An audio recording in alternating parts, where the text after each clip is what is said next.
Assalamualaikum warahmatullahi wabarakatuh. Waalaikumsalam warahmatullahi wabarakatuh. Alhamdulillah Gus udah diizinkan untuk ngaji bareng di tempatnya Gus Idam. Iya. Nje, saya bisa datang ke sini itu gini Gus, ceritanya Gus. Iya, gimana? Saya itu seharusnya berangkat ke Tanah Suci itu tahun 2012. Dulu mungkin karena saya banget badungnya, sampai orang tua saya itu pusing ngurusin saya dibayarin ONH setelah papa sama ibu saya itu pindah haji. Saya pulang katanya biar tobat, biar mandek nakalnya. Lah di tahun 2012 itu saya belum mau berangkat. Tahun 2011-nya itu saya udah waktunya. Iya. Terus. Saya enggak mau berangkat. Saya sampai dimarah-marahin sama ibu almarhum. Papa saya meninggal di sana, ibu kondur sendiri. Almarhumah ibu marah-marah sampai setengah tahun Gus lebih. Masya Allah. Jengkel ke saya. Saya tetap bilang, Bu, saya belum siap ke Tanah Suci. Saya kelakuan tiap hari aja udah belum benar sama sekali. Tiap hari mabuk Gus. Ya. Nggih. Itu masih ngapunten, masih belum nikah. Udah nikah. Udah nikah, nggih. Tiap hari udah mabuk. gede Gus. Oh. Terus saya bilang sama kakak saya yang pertama itu perempuan, Mbak, aku mau berangkat ke Tanah Suci nanti aja lah, belum siap, bilangin ke ibu. Terus Mbak pelan-pelan bilang ke ibu. Terus akhirnya saya ke Kemenak kan, ya udah mau berangkat berapa tahun kemudian. Nggak, saya mau berangkatnya bareng sama kakak saya yang perempuan. Kalau saya berangkat sendiri saya takut, saya nggak berani. Karena dengar cerita itu kalau di rumah di sini itu kita kelakuannya kayak gimana, di sana bakal dibalas. Itu terus terang bikin takut. Nggih. Kemudian saya ditanya mundur, dah pokoknya kakak saya sekarang belum bayar ONH, nanti kakak saya bayar, saya berangkatnya minta bareng. Akhirnya saya bisa berangkat tahun ini. Saya sebulan sebelum berangkat itu takut lagi Gus. Takut, benar-benar takut. Saya hampir gak berangkat lagi. Saya sholat, saya minta petunjuk. Lah kok lihat TikTok, iki dagingane pusat. Tak lihat terus dagingane pusat itu apa. Nah itu saya baru mudeng. Wis bismillah lah, orang berserah diri sama Allah. Mudah-mudahan saya di sini sering berantem, mukulin orang, mabuk. Mudah-mudahan di sana nggak ada yang ngajak mabuk. Karena kan tadi khawatirnya itu dibalas itu loh. Ya, terus. Mudah-mudahan di sana nggak ada yang mukulin saya. Dah saya doa dari rumah, intinya apa yang perbuatan tidak baik yang pernah saya lakukan terhadap orang lain, saya tidak mau dibalas di sana. Terus sambil berangkat itu saya sebelumnya itu sering ngeliatin TikTok. Sampai di Tanah Suci saya itu selalu berdoa di tempat-tempat mustajab, berdoa untuk Gus Idam. Terus saya punya keinginan, saya kepengen ngundang Gus Idam itu ngaji di Purwasaba, di Banjarnegara tempat saya. Iya. Di sana itu saya doa sampai saya itu tidur mimpi-mimpi Gus. Gimana? Saya di Tanah Suci, di Mekah, di Madinah. Itu saya mimpi 2 kali Gus. Saya nyari di Instagram mana kontak yang bisa dihubungi. Terus saya kebetulan bertemu dengan Mas Aven. Saya bisa komunikasi di Tanah Suci, saya bisa video call, bisa teleponan. Saya diizinkan sama Gus Idam untuk silaturahmi ke sini, untuk ngaji di kediamannya Gus Idam. Saya seneng banget. Begitu saya mau pulang kurang 5 harian ya Mas. Ya. Itu saya ditelepon lagi. Terus udah nanti sowan dulu ke tempat Gus. Insya Allah saya sowan. Kebetulan ini kan bulan Muharram, kemarin ada panitia pengajian, saya suruh nyari-nyari kiai belum dapat, ya wis lah. Saya niat banget ke sini. Kebetulan saya ajak pas beliau ada acara Gus. Jadi saya berangkat ke sini berempat sama Ustadz Latif, sama Pak Camat, sama Ferry saudara saya yang nyetirin. Sampai ke sini alhamdulillah selamat. Terus saya cuma minta doa Gus sama Gus Idham. Intinya mudah-mudahan taubat saya itu diterima Allah Subhanahu wa taala Gus. Amin.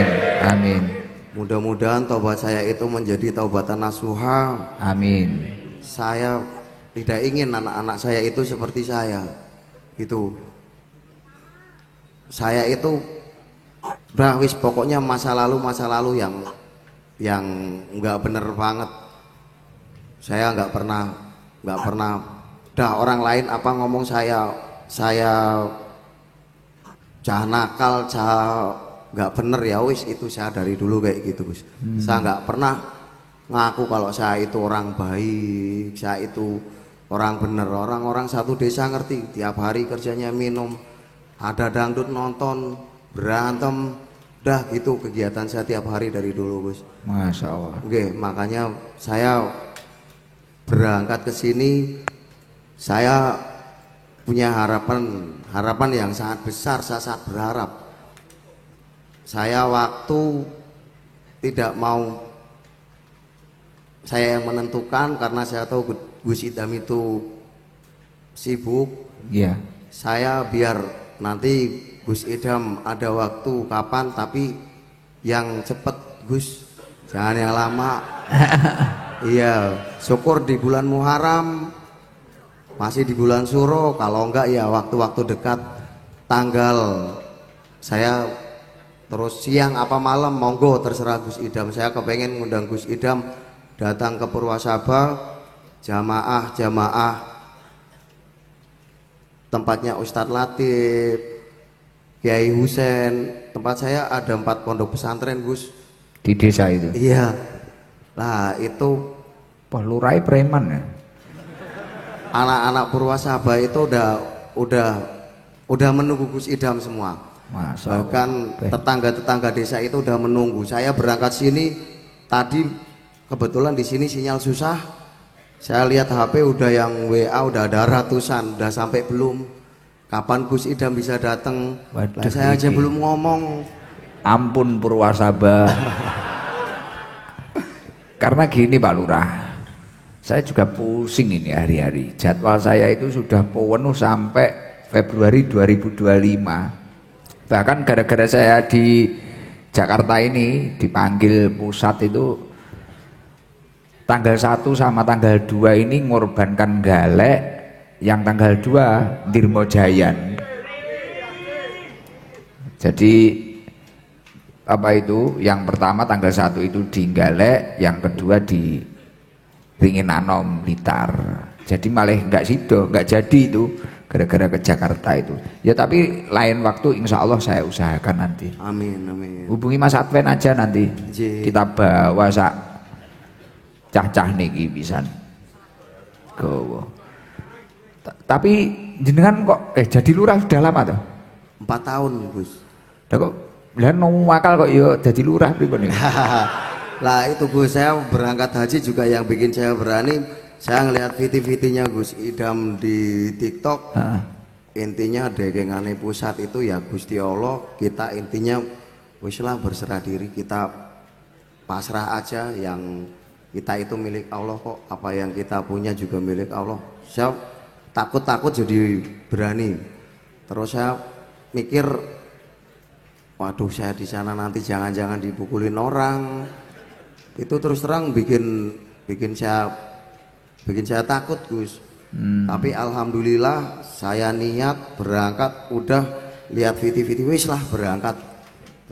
Alhamdulillah di tanah suci itu tidak pernah saya disakiti orang, malah banyak justru orang menolong saya. Dari sopir taksi nganter-nganter orang-orang Indonesia yang di sana itu nganter saya selama 40 hari Gus. Lah Intinya saya baru percaya kalau semua perbuatan kita di dunia ini yang pernah kita lakukan, apalagi yang hal-hal baik, itu di sana nanti baru kerasa. Kita baru bisa bersyukur, baru punya rasa syukur yang dalam dari hati itu setelah di sana, di tanah suci. Karena di sana tidak ada sanak saudara, tidak ada orang-orang dekat, bahkan orang lain semua, orang jauh-jauh ada yang nolong kita itu. Di sini saya sampai geregel-geregel sampai kayak nangis gitu loh. Ya. Ini baru berapa hari berarti? Pulangnya. Kemarin sampai sini hari Jumat. Jumat malam. Alhamdulillah, ya Allah. Terima kasih sudah mau hadir di sini. Tapi ya itu tadi saya belum bisa ngasih jadwal. Siap. Minta maaf yang sebesar-besarnya. Tapi lain waktu insya Allah saya ke Purwasaba, Banjarnegara, insya Allah. Luar biasa, luar biasa jenengan. Loh, kan malah terkenal jenengan dulu daripada saya. Enggak, Gus. Neng Jakarta OT, wah, juga dangdut. Tapi ya itu semoga menjadi haji yang mabrur. Amin ya rabbal alamin. Yang luar biasa. Ya Allah, alhamdulillah. Ya itu, ini yang salah satu hal yang bisa diambil dari Mas Huhu ini. Seburuk apapun orang tua tidak akan menginginkan anaknya seperti dirinya, pasti inginnya lebih baik dan lebih baik. Maka dari itu jangan pernah panjenengan itu menyalahkan orang tua. Kudu piye, tidak harus wong tua aku ngene, aku kudu ngene, tidak harus. Karena salah satu jariah yang tidak akan putus yakni memiliki anak yang soleh, waladun solihun yat'ulah, anak yang soleh yang rajin mendoakan orang tuanya. Ya udah, ini sudah malam. Coba ada pesan enggak untuk jamaah? Saya pesan kepada anak-anak yang mungkin tidak jauh dari saya ya, kelakuannya, perbuatannya di waktu muda. Apalagi kalau masih ada orang tua ngomong apa itu selalu benar. Nanti sampean semua ngerasa kalau orang tua itu udah gak ada. Saya udah yatim piatu. Itu kalau orang tua masih ada biasanya anak dibilangin itu melawan. Tapi setelah orang tua gak ada, itu semua yang dibilang orang tua, semua yang orang tua didik untuk itu benar. Gak ada orang tua yang salah. Intinya itu. Terus kita nakal senakal apapun itu, kalau kita nolong orang, nolong itu nggak harus uang ya. Panjenengan semua itu bisa ada orang kecelakaan, ditolong, dianterin ke puskesmas, ke rumah sakit. Udah pokoknya selalu berbuat baik terhadap orang lain gitu aja. Insya Allah nanti dibalas sama Gusti Allah. Amin, paling Gus. Matur suwun, Gus Idam. Kurang lebihnya mohon maaf. Ya. Billahi taufik wal hidayah. Wassalamualaikum warahmatullahi wabarakatuh. Waalaikumsalam warahmatullahi wabarakatuh. Loh ini tadi kita ngaji dari banyak orang loh, dari orang Kalimantan itu ngaji loh itu tadi. Mempunyai niat yang tulus. Dari Mas Icang, dari kata-kata yang penuh keikhlasan, bahasa dari ayahnya ternyata membawa barokah. Mek krono sak kata tok, rong kata ya. Gak bahaya ta, ngono tok lho, mek ngono tok lho. Saiki malah dadekne berkah dikenal wong akeh. Padahal itu kata-kata dari orang tuanya. Segala sesuatu yang kita lakukan dengan tulus atau apapun yang keluar dari mulut kita dengan tulus pasti akan membawa keberkahan di dalam hidup kita. Ya contohnya iki lho, kayak Mas Icang iki lho. Gak bahaya ta le ngono. Akhirnya anaknya wis karo gak bahaya ta grasa ngono tok. Saiki kenal sak Indonesia, Icang apa ngerti. Mas Huhu ini juga masa lalunya kelam, wis gak kudu diceritane wong kepalanya saja ditato Mas Huhu ini. Luar biasa. Aku mbiyen yo kaget wong aku ngenekne hapus tato iki lurah iki mah nambahi tato. Aku ya ngono. Masya Allah, tapi luar biasa. Dari kita ngaji malam hari ini, ngaji kita banyak sekali tadi. Dari Bukasan Sedam tadi malah cerita seperti itu. Mungkin ini jamaah yang lama-lama ini bisa evaluasi. saya itu ngaji di sini sudah lama, kenapa? Atau masih terkontaminasi kebencian? Apa kurang mantep? Apa kurang yakin? Lah niku kudu dimuhasabai.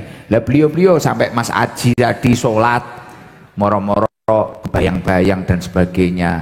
Lah mungkin yang lama-lama itu yang perlu ditata hatinya agar mendapatkan hikmah dari pengajian ini dan mendapatkan ilmu yang manfaat barokah. Sampun niki mboten sadari sudah setengah 12, istighfar ya. Istighfar bareng-bareng karena saya segera ke Surabaya lagi. Ngapunten ingkang kathah nggih. Nggih, ditoto atine. Jadi gini Pak Lurah dan Mas Icang, Pak Mas Haji, di akhir pengajian kita itu selalu kita ajak istighfar. Karena salah satu fadilahnya istighfar ini adalah untuk melunturkan dosa-dosa kita.